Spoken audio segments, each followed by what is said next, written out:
Ginkinalalahan na DSWD Regional Office 8 ang 53 ka mga pamilya hagiwan nga ng puso na nagtangpos kumo mga pantawid pamilyang Pilipino program o 4-piece beneficiaries didahan ginbuhat ng graduation ceremony.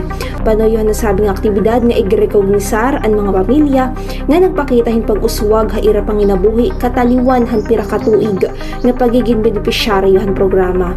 Sumalahan DSWD nga ang graduation ay nagsisimbolo hinhinay-hinay nga nakakabot han mga pamilya ang kapasidad nga bumakdaw haira kalugaringon.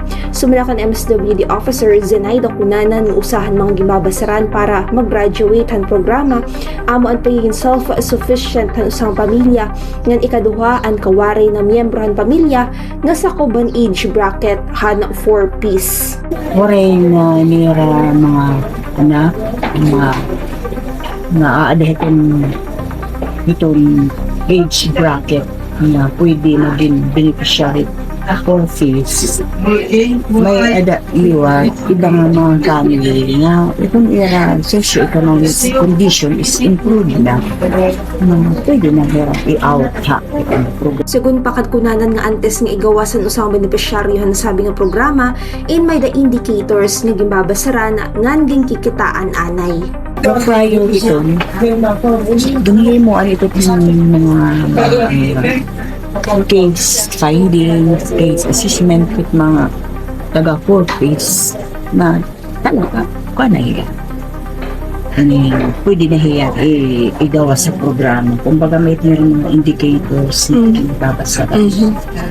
Didahan na sabing aktibidad gimalasumat gihapon ng piperang 4-piece graduates ang ira mga na-eksperyensyahan han hirapaing beneficiaryo pinaagihan ira testimonials. Ira gimalasumat kung patiunan o nakabulig ang sabi nga programa kapag papaeskwelahan ira mga anak pagpahimsugan ira panlawas ng paghatag ira himpaglaom agud mapaupay ang ira panginabuhi.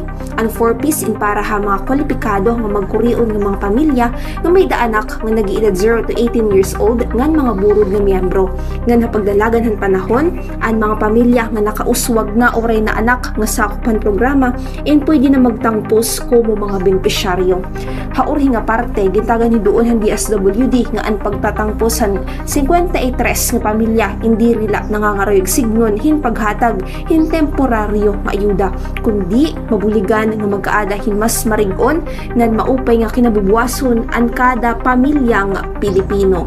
Tikang din hagiwan Eastern Samar Inimaurin Silamida, Eastern Samar News Service.